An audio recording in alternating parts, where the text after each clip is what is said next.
Well, I'll do a little intro, and then the first thing I think I'm going to probably talk about is kind of what we just did about how my patients have heard me talk about it, but this will primarily go to patients. And then to my list, I do teach other MDs, DOs, nurse practitioners, prevention techniques, people that are kind of going into functional medicine or wanting to do, as much as they can beyond, statins and beyond.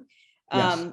Anyway, so I'll just kind of do a little kickoff and then ask you about, I love the way that it looks like you have beautifully merged the world of radiology, interventional radiology, cardiology, interventional cardiology, and cardiovascular disease management in such a beautiful way, as well as brought so much innovation and expertise. I saw where you had really were pivotal in bringing low radiation, lowering the exposure rates, et cetera. So I'd love to hear all about that, but mostly I want to just help everyone understand how exciting this is, like this test is now available. Oh, Okay. and I'm with you 100%. I think this is the most exciting thing I've been involved with in my career. And it is a compilation of lots of different fields of research that sort of have come together at the right time. We understand the biology of atherosclerosis now, which we didn't really fully understand 10 or 15 years ago. Mm-hmm. The CT scanning technology nowadays is much better, very much lower radiation doses than it was 10 or 15 years ago. So a lot happening simultaneously. Even artificial intelligence and machine learning has had big advances. And so all of those things were necessary for us to be able to do what we do currently. Wow, very exciting. Have you been working on refining these protocols and refining the AI, et cetera, for several years? How long is this? I know it's been your life's work, I guess, but how long has this particular technology been in the? Well, we came out of what was called the Dalio Institute at Cornell. It was a cardiovascular research institute that was very focused on using imaging to help inform prevention. And the folks at Dalio made a number of pretty significant findings in the field, but it got to a certain point where actually Ray Dalio, who was one of the main investors, asked us, how does this get to patients? And well, we sort of said, well, it's research. It doesn't really get to patients. And so that's when we realized that in order to get these findings to people, you have to commercialize it so it's actually available. So that's when Cleerly was founded back in 2017. And so it's been now 4.5 or 5 years for us. We've been in commercial operations for a year and a half, going on 2 years at the end of the summer, bringing this to the public. Wow. Very exciting. I know I would occasionally read a paper or hear an opinion or hear that these things were in the works, but had no idea it was so close to being available. And then I guess I've been ordering it for about the last 3 months. But would you say that this test is appropriate? Let me just back up. In the world in which I work, where people come in and they say, I've had a heart attack, and if I have another one, I'm going to lose my business, or, I'm afraid I won't make it through the next one. Or I have young people who say, I saw my dad drop dead at 50, or I saw my parents or grandparents suffer with this disease. I want to do, everything I can to keep from going down that path. So in my maybe somewhat skewed view of the world, and maybe it's not, maybe it's the most reality that's out there, most real perspective, is everyone age 40 or 45 needs to have this test, because never before have we been able to so beautifully understand really asymptomatic or subclinical disease, and then know in a year, 2 years, 3 years, are we making headway? Are we improving? 100%. Yeah. The problem is that traditional measures of heart disease risk, such as cholesterol level, hypertension, family history, work across large populations, but they don't work on the individual, right? We have seen countless people who come in who have no risk or extremely low clinical risk who have advanced atherosclerosis. And so it's really impossible or very difficult to tell what a patient's heart disease risk or burden, how much atherosclerosis they have, until you actually look, because if you use the traditional measures, you'll be right in a big population that you'll choose, but on an individual basis, sometimes it works and sometimes it doesn't. And that's why we still have people who come in who have sudden heart attacks, who out of the blue, they had no idea that they had heart disease. And for, a majority of the people, having a heart attack is the first time that they realize they even have heart disease. So we have a failure to identify people in the public who are at risk for heart disease. Absolutely. I just want to pause on that for a minute and reinforce that for our listeners, because far too often the first symptom that you have cardiovascular disease, you just said it, is, I mean, you're lucky if you get like a little chest pain episode and a great workup and you get to the cath lab and you get things fixed before they progress. But far too often it's either sudden cardiac death, or it's a heart attack, or it's a, less than ideal presentation to the emergency room. And that's like, I had no idea. And sometimes it's people that you would think, because maybe you're putting them through a Reynolds or a Framingham risk score or something. And other times, like you've said, it's people that are the healthiest person on the block and everybody's shocked. It's just because they weren't given the opportunity to look and to know. And so now for the first time, we actually have the opportunity to really go in and look and determine what your phenotype is. And what we mean by phenotype is, do you have plaque? And there's different types of plaque. And some plaques are actually relatively benign, like calcified plaque, but other plaques are the ones that really cause risk, like the low density plaque. And those are the plaques that actually cause what we call acute coronary syndromes or heart attacks. So, we can now accurately identify those, quantify them, how much do they have, and, and then they can be addressed, because, the really good thing about our technology has come together at the same time. But what's also happened in medicine is, instead of just having one medication for heart disease, which is statins, nowadays there's probably 10 or more medications, all of which, when used correctly, can significantly reduce someone's risk of a future heart attack. So we really have a big armamentarium of medications that are available. And in addition to, diet and exercise, and because we also know that diet and exercise and other lifestyle changes can also significantly and beneficially affect someone's atherosclerosis. So we really are armed with a lot of things to do. So the problem is not the treatment these days. The problem is the identification of the people to use this successful therapy on. So we get great tools. We just don't know who the people to use them on is. Oh, I totally agree. That's exactly right. And before this Cleerly artificial intelligence technology was available, we could say yes or no, this healthy young individual had plaque or not, by just looking at the carotids and seeing if there was a thickening of the IMT, or, a lot of times you can see significant plaque there, and then you sort of go down a more higher risk path, then you would, speed things up a little bit in terms of prevention, or maybe get them to the vascular surgeon or whatever. But I want you to elaborate on what you just said, because I think it's one of the most important points, and perhaps you want to show us some examples. Is, I think the general public does not understand that not all plaque is the same. All types of plaque are the same. So number one, you need to know, do you have vascular disease, specifically coronary artery vascular disease, i.e. we're calling it plaque because most people refer to it as such. And yes or no, I have plaque or I don't. Okay. And then if you do, as you just said, what type of plaque is it? Because that's where we can really save lives. We'll never eliminate that plaque, but we can certainly stabilize it, where it's, I've described it to my patients more like scar tissue. I love how the MD that does the education for me, you can help, I forget her name. She's wonderful, that helps me understand this technology and explain it to patients. And I'll just pause right there and say, for our colleagues that are listening that are kind of interested in ordering this test, but then aren't quite sure what to do with it, Cleerly has wonderful educational support to help guide us through our initial cases, so that, or any difficult cases, so that we do know exactly what we're looking at and how to explain it to the patient what to do. But nonetheless, if you would just share with us, and particularly our patients and followers that are listening that have no medical experience, why this technology that can blow up tiny little areas of plaque so beautifully, so we can see exactly what the makeup is of that plaque, why that's so life-saving and important.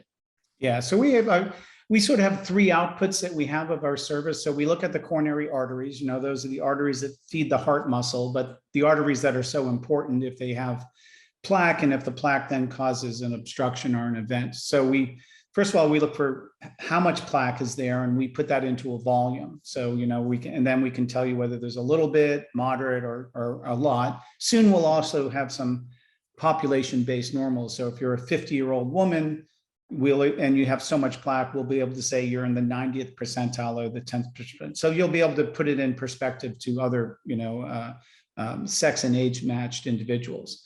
But then more importantly, we actually look at the plaque, and there's really three sort of basic types of plaque that we divide plaque into. There's calcified plaque, which you can think of as a scar. So that's plaque that no longer really metabolically active. It's a rock, it sits there. Rocks don't do very much. They just kind of sit there all the time. And so that's what you if you're going to have plaque, you would prefer to have calcified plaque. But then there's non-calcified plaque and low density plaque. And the low density plaque, it has exquisite risk associated with it. Just even small amounts of plaque will increase your risk above baseline, and bigger amounts of it can, have you up to 30 times higher risk of a heart attack than somebody without a similar amount of plaque. But we can identify that type of plaque. And then between those two extremes, there's what we call non-calcified plaque, which still has a fair amount of risk.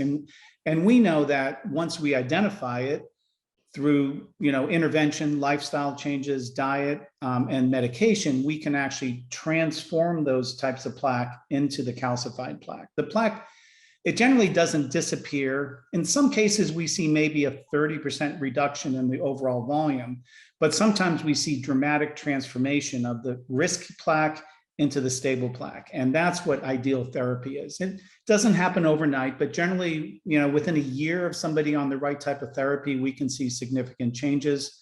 And sometimes we'll see 50 or 75% of that risky plaque is transformed. Sometimes we see 100% of the low density plaque, it just disappears, which is like you want to say Yahoo, because it's amazing because it has so much risk, and literally it can disappear with the right types of therapy and intervention.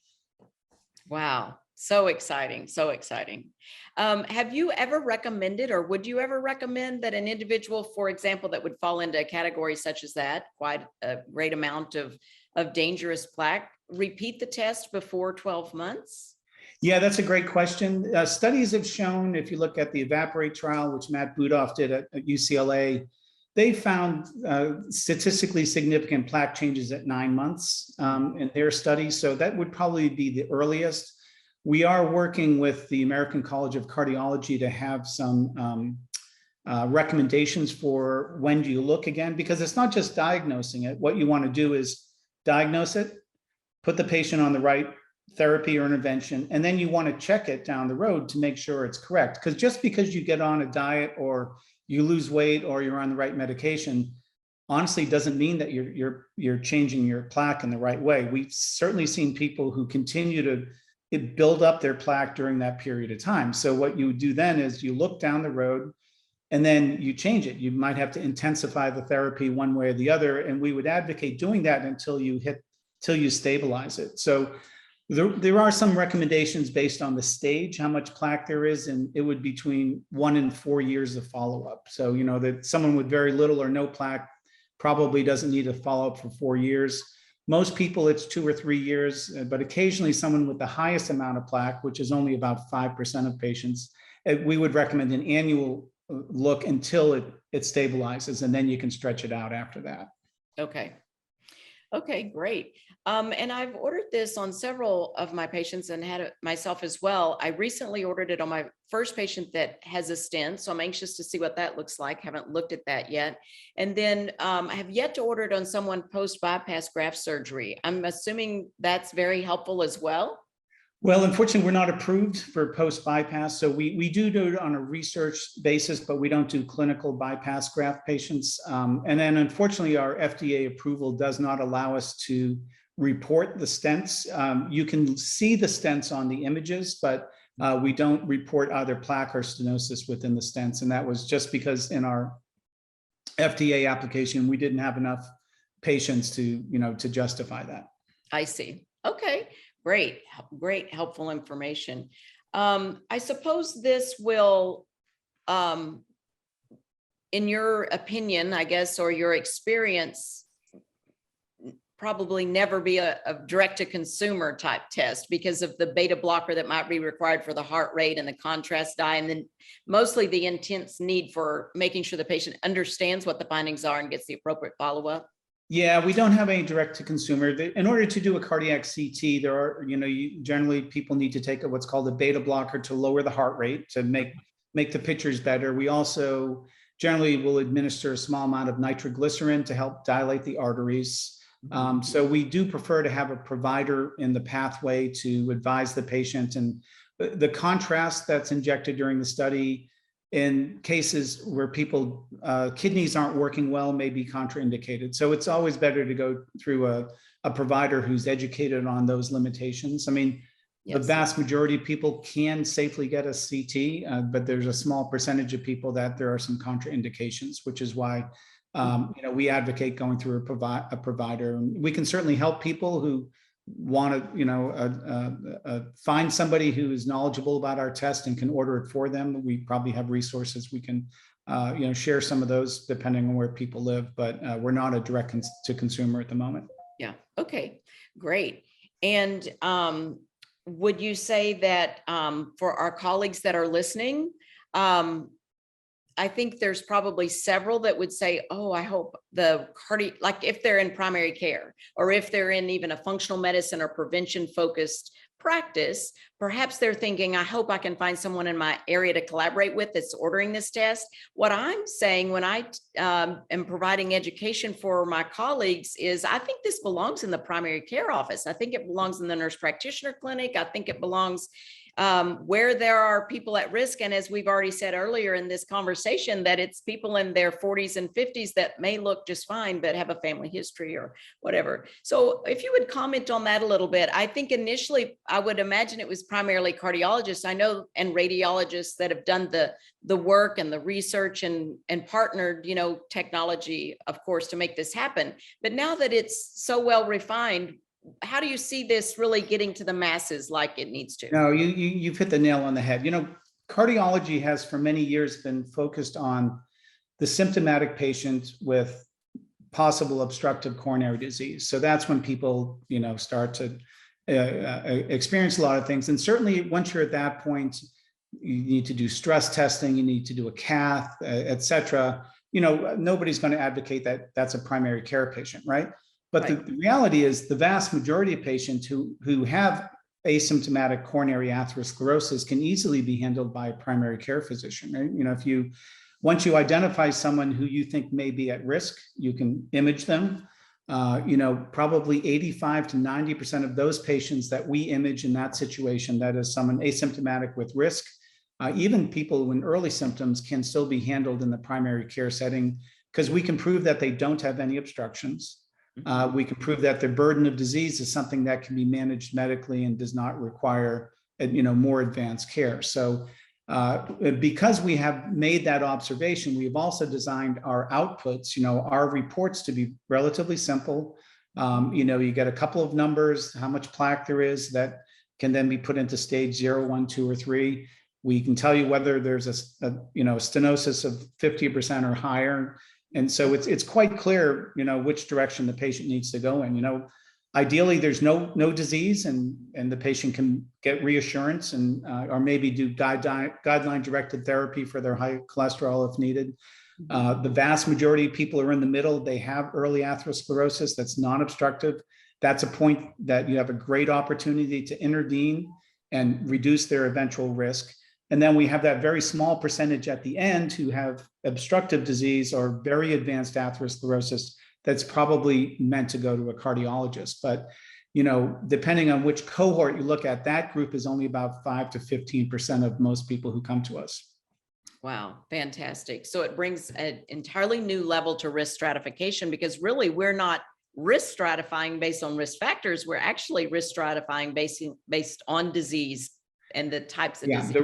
The risk is the atherosclerosis, right? It's like, that's if we always take the cancer paradigm, right? If you have cancer risk factors, that's one thing, but once you develop the cancer, nobody anymore cares about your risk factors. They care about the cancer. How big is the cancer? Where's the cancer located? What type of cancer is it? What stage is it, right? So we want to do the exact same paradigm with atherosclerosis, right? You might use risk factors to identify someone to look at, but once you define the disease, the risk is the disease expression. It's no longer the risk factors of having the disease, right? So that's one thing cardiology has failed to do, is that we're all focused on the risk factors of the disease that are population-based. The phenotypic expression of the atherosclerosis tells you the risk. And the more plaque there is, the riskier it is. The more of the low density and non-calcified plaque there is, the riskier it is. And sometimes that's very independent of the traditional risk factors that we think of. That's for sure. And I think based on what you were saying earlier, the few people that perhaps come back and we haven't been able to stabilize that soft plaque like we want to, I think maybe it's some of those more obscure risk factors that aren't aggressively treated, like, undetected sleep disorder problems or things like that, that haven't traditionally been on our radar. They are now, certainly for us in the world of prevention, but yeah. Yeah, then you can dig a little further, like, hey, this LDL is fine and their BMI is fine, but their plaque is still progressing. So let's dig a little deeper and see what else we can find in them. Yeah, absolutely. And I also like what you said, because there unfortunately will always be, maybe not, maybe if we can do the work we're trying to do, we won't always need as many interventional cardiologists, but right now we need them doing what they're doing. And a great friend of mine, cardiologist, said, Gina, I love what you and others that are doing powerful prevention type of techniques are doing, because that's just not what I do. If I don't intervene today, this person will die by tomorrow, or this person, they're treating acute, serious, time-sensitive situations. And some of them have morphed off into doing preventive work, but for the most part, we need them highly trained with the technology that they have to save lives in the acute setting. Yeah, 100%.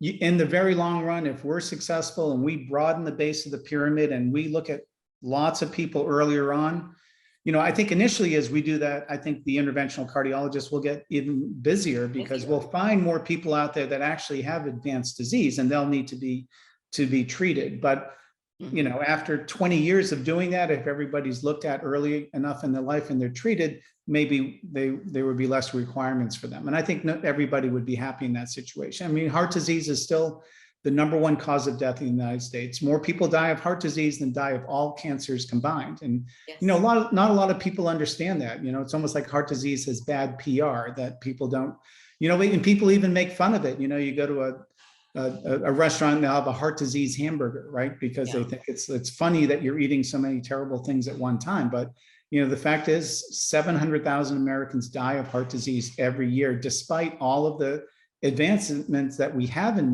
medicine and in cardiology. We fail in 700,000 people a year, which is just an incredible number. It is an incredible number. And I would say, I'm sure you agree, that's the failures in terms of death rate. And then there's at least that many, if not many more, that are then disabled for the rest of their life, or their life is forever changed. Hopefully not disabled per se, but definitely impacted by cardiovascular disease. Fortunately, they lived, but yeah. Yeah, 100%. We all know cardiac cripples, people who suddenly they change their entire life because they've had a heart attack and they feel they can no longer do all these things that they love because they're afraid of having another heart attack. The emotional and physical impact of a heart attack that you survive is still considerable. So we would love to decrease all those numbers, all the deaths, all the survived MIs. We'd love to get rid of them all eventually if we can. But certainly we think that we can make a significant impact by identifying people early. And again, using a lot of these really effective therapies that are now available on them at the right time. Yes, it's a beautiful thing, because I think while it will save lives, we know that for sure by identifying early and early intervention, those individuals that you've just described, they'll get their life back. Peace of mind. This test gives peace of mind like nothing I've ever seen. It's fabulous in terms of, even if it, like your team member there, that Terry Schimmel, that recorded the video and talked about when bad news is good news. Yes. Even if it's bad news, it's great that we found it now, not when you're in the emergency room, because now we can do something to keep you from going down that path. So yeah, I love this test for so many reasons. Yeah, and Terry's a great example of that. He was somebody who didn't know he had heart disease. He thought he exercised on a regular basis, and he And some of our other employees went and got a scan just because they, for many people, they want to know where they are. And then once he saw it, of course, they intervened. And now, frankly, he didn't even know that he wasn't feeling well, but now he feels a ton better than he did before. His exercise tolerance is up, and some of things that he didn't even really think were symptoms. He just thought he was getting older. Suddenly now he's feeling better, and his exercise capacity is increased, et cetera. He's a great success story for this. Wow, that's fantastic.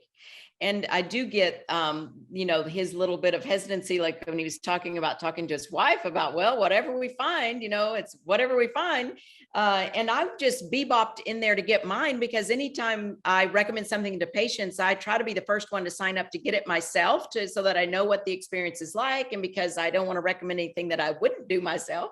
And yet, as I was telling Blake, I sat in the parking lot before I went in, and I'm like, you know what? I could have a widowmaker. I could have a left main. I've never had my coronary arteries look like. It does give you a little pause. And I'm like, I could be meeting with the cardiologist tomorrow when we get the results back. So it does give you stop and think for a minute about, wow, the significance of what you're getting ready to find out. But Terry's a perfect example of, even when you get bad news, it's great that you found it out. Yeah, because regardless of what the news is, we are prepared to treat it, right? If you have nothing, that's great news. If you have, mild or moderate disease, we can be treated with a lot of medicines. If you have more advanced disease, we have great therapies out there, interventional therapies for them. So again, as I said before, the problem is not therapy and intervention. The problem is identifying the people who need it. And that's really where we have had an issue for many years. Yeah. Wow. Really, in one sense, I hadn't thought about that. It's a beautiful thing that area of research and clinical application and technology has preceded Cleerly AI, because we just haven't had a great way to track the disease. But now that we have Cleerly AI, we can really track our interventions. Yeah. If the only thing we had available was statin medications, and we would just put everybody on a statin and be done with it. But now we can, if you are on a statin, and one thing we have found too is that there's a lot of resistance to taking medication. People don't want to take it if they don't want to. Some of the medications have some mild side effects that are a little bit of a hassle, but we have found when patients actually look at the images that we provide to them, they can see exactly their own plaque and where it is, how much it is, and what type it is. And we have found that can be very motivating for patients to say, yes, hey, I now I understand why I need to lose weight, exercise more, or be put on a medication. And we also know that they will stay on it for a longer period of time, right? And so instead of just taking it for 3 months and then not refilling their prescription if they're on a medication, you can put those pictures on your refrigerator or on your iPhone someplace and take a look at them periodically to say, hey, I'm doing this because this is in my body. And then a year or 2 or 3 years later, you can get another scan and say, hey, look, I did this. My plaque burden is down.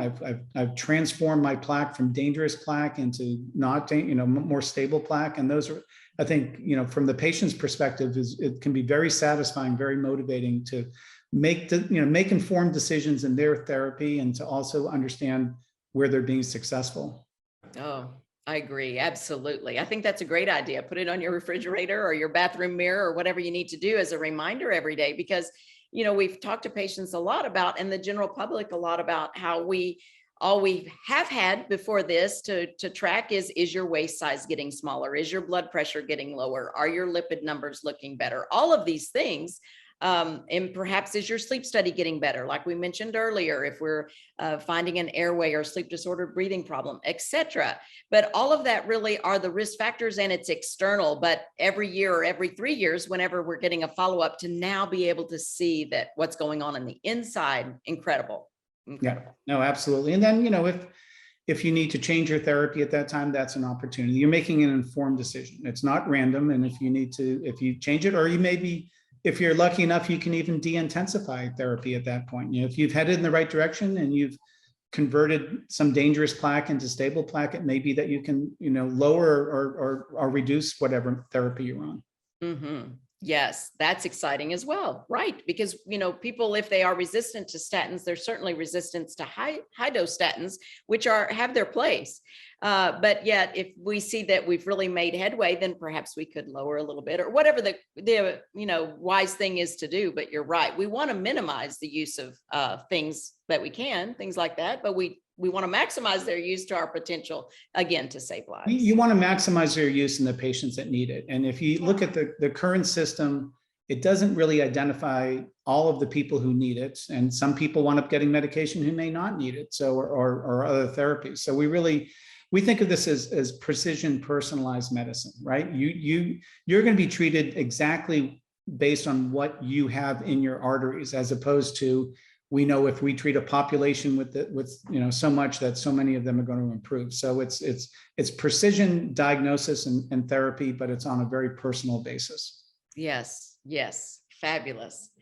Well, would you mind showing us a few of those examples of the different types of plaque, so that the listeners can understand, or the viewers can understand how beautifully clear it is that we can see what's going on? Happy to. Give me a second to bounce over here, and let's see, I got to change my field of view here a little bit.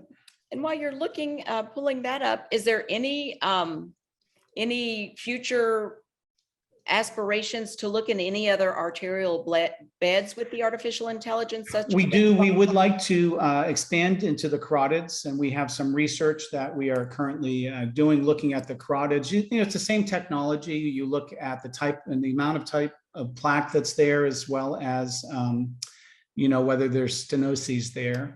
Mm-hmm. And if you think about it, if you were able to both look at the heart and the carotid simultaneously, you have 2 of the 3 leading causes of death, and for cerebrovascular disease and heart disease, and potentially get it in the same examination. So our early research has shown that you can actually do a heart CT, then quickly scan the carotids, and we can get the same out. Now, we have to get some more data and apply to the FDA, so that probably won't be a product for us for a while, but that is definitely on the roadmap for us to look at in the carotids also, because stroke and the death and disability from stroke is still quite high, of course. Yes.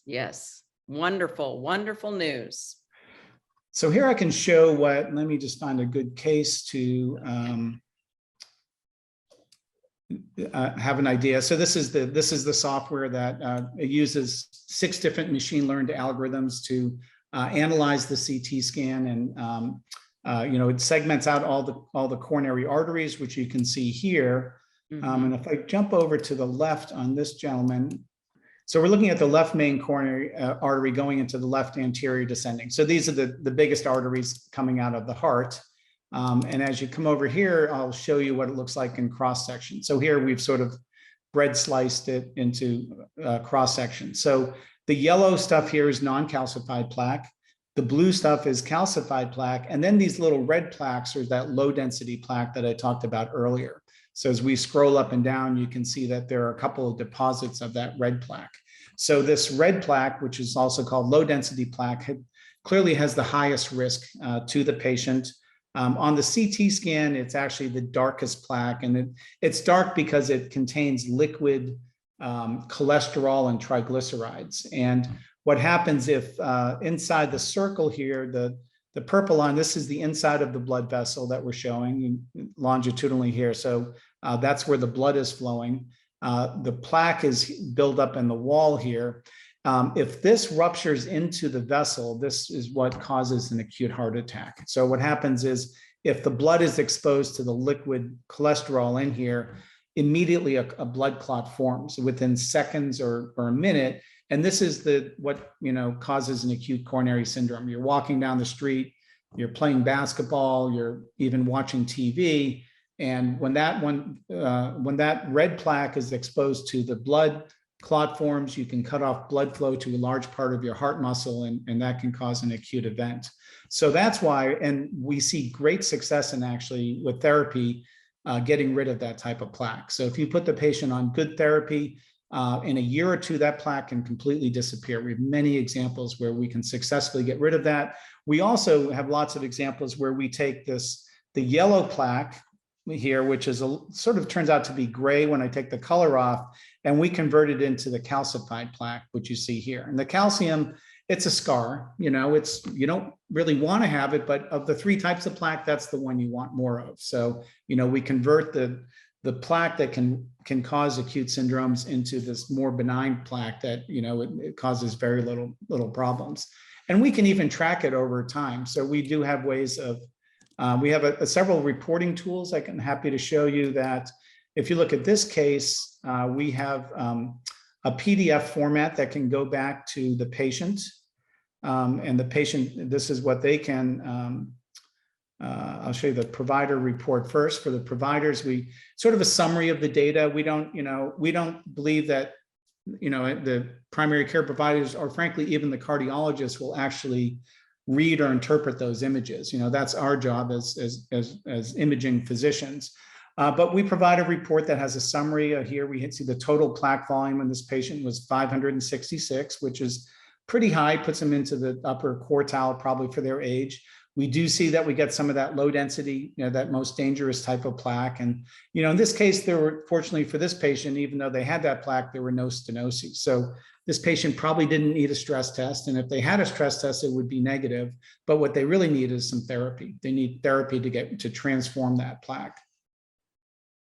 And we even have a way I can show you on our software to show that plaque is transforming in the right way. So let me get plaque progression.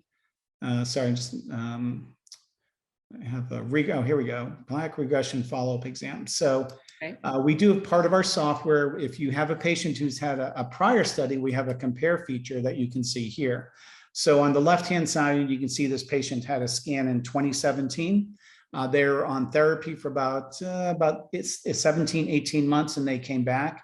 And you can see here that this was successful. The total plaque volume initially was 445, and that went down to 311. So that's down 30% reduction. So that's very unusual. A 30%, we don't see a 30% reduction very much. So I don't know particularly what this individual patient was on, but they were on the right things, I can tell you that. Mm-hmm. If you look at the low density volume of plaque, remember that's the most dangerous of all types of plaque. So that went from 67 down to 32. So they even had a greater reduction in that. So they still have some room to continue where they're going, but clearly this patient is headed in the right direction. The overall plaque volume is down. The non-calcified plaque volume is down. The low density plaque volume is down. And the only thing that's increased is the calcified plaque. It's gone from 2 up to 13. And that's where the other plaque has gone to. They've transformed the other type of plaque into this benign calcified plaque. So unquestionably, this person is on the right therapy. We can even look at it on an individual basis of like one plaque compared to another plaque, which is probably a little bit too granular information for a lot of folks. But I think, just knowing that their therapy is successful can be, great. Whereas we can look at another patient and show that the patient has failed therapy, unfortunately. So here we have another case. And when we compared 2 studies, you can see here that been just very different. It's gone from 64 up to 195. So that's, more than a doubling of the patient's plaque. The low density plaque went from 0 up to 4, et cetera. So, this was clearly a failure of therapy, in which case this patient would benefit from either intensification of whatever therapy there's on, or perhaps, like we said earlier, there are up to more than 10 medications that are available now that can be used. And we know that diet also can do this. There's a study, the DISCO trial in Poland last year that was published, randomized clinical trial where both sides were already on optimal medical therapy, but then they put one side on a monitored diet. And over the period of the study, they showed that people on the diet side actually were lowering their low density plaque and non-calcified plaque, whereas in the optimal medical therapy side, they were still progressing. So just diet alone can be an additive factor. And there's other examples of other interventions that can be very helpful. Fabulous. That's so helpful to see this. This might be an interesting case for you. So we often get patients who have a 0 calcium score. And as you probably know, a calcium score is also based on a CT scan. It's not as sophisticated a scan as CT angiography, which is what we do here. And it looks for only one type of plaque, which is a calcified plaque. So this patient had a calcified plaque score that was 0, but they actually subsequently developed chest pain. So then they went back and actually had a CTA. So even though this particular patient had that negative platform, they wound up still having a fair amount of atherosclerosis.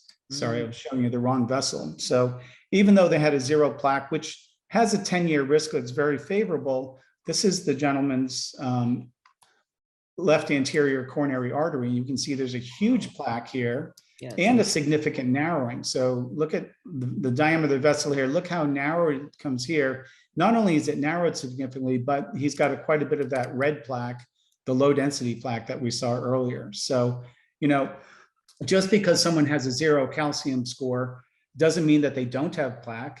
It doesn't mean that they don't have high risk plaque. And it also doesn't mean that they don't have a stenosis. So we've seen lots of examples of that. So yes, calcium scoring may be good to establish that there is disease, but it can also in some situations give you a false sense of security that there's nothing going on when there can still be quite a bit going on in those situations. I'm so glad you showed this example because any patients of mine that are listening or watching, or some viewers that have had one, there are a lot of myths to dispel with that coronary artery calcium score test. You're exactly right. It's a great test, especially before we had Cleerly, because I tell patients it'll tell us yes or no, is there plaque? What it doesn't tell us is just what you said, is it dangerous? And of course, now we can say we would like to see on Cleerly, is it red? Is it that lipid rich dangerous type of plaque that's also there that the coronary calcium score type of test won't see. I mean, it does have the advantage of being more affordable than a CT. So there's still some utility for it. The other thing it can't do is actually then evaluate the success of therapy. So if you have it, the patient's on therapy and you get another calcium score, well, unfortunately, if your calcium score goes up, you don't know whether your calcium scores up because all of the plaque is still progressing, or you've transformed your dangerous, risky plaque into the calcified plaque. So it can't be used to disease track because it can be confounding. You may walk away with the wrong implication for it. So that's why generally it's a one-time, just say, hey, you have disease or not. But even when it says you don't have disease, there's still a chance that you do have some disease there, unfortunately. Mm-hmm. Great points. Yes, absolutely. So now, if you have a coronary artery calcium score that's 0, well, I would recommend a coronary angiogram with Cleerly. And then if you have a coronary artery calcium score that's positive, you still need a coronary artery angiogram with Cleerly because we need to define what's beyond the calcified plaque, as you've just said. So we know how to track it in the future. 100%. And some of the challenges we have is as we are growing, not every center in the U.S. is attached to us. So we do have different ways of coming. We do have centers that we work with directly, and we have we're sort of wired into, and we have financial relationships with. But there are lots of other people who may be able to get a coronary angiogram where they live, but they don't, they're not at a center that's connected. So in those situations, through a physician like yourself, they can get a scan at a third party, still upload the scan to us, and we can analyze it. So it doesn't have to be a Cleerly related center. There's lots of places in the United States now that do coronary angiography. I'm so glad you brought that up as well. Yes, we've helped coordinate a couple of those that weren't connected with Cleerly, but can still be done. So I even had a patient who had a previous coronary artery angiogram, I think a year or two ago. And so she went back and got the images, and we were able to get them to Cleerly and still get it analyzed. So it's great. Yeah, most imaging centers, you're legally obligated to retain the records of the study for 7 years. So even if you had it several years ago, because nowadays we have people who we scan and they're like, hey, I had a scan 3 years ago. I know I have disease now. I want to see where I was 3 years ago. And so we will then analyze both of those and use that software to say, hey, you've stabilized. Whatever you and your doctor are doing is the right thing. Keep doing that, right? Or sometimes, unfortunately, we show, hey, you've doubled your plaque volume since 3 years ago. Either you're a failure of the therapy that you're on, so you and your physician should have a discussion about changing your therapy, and then come back in another couple of years, and we'll see if that was successful for you. Yes, great, fantastic.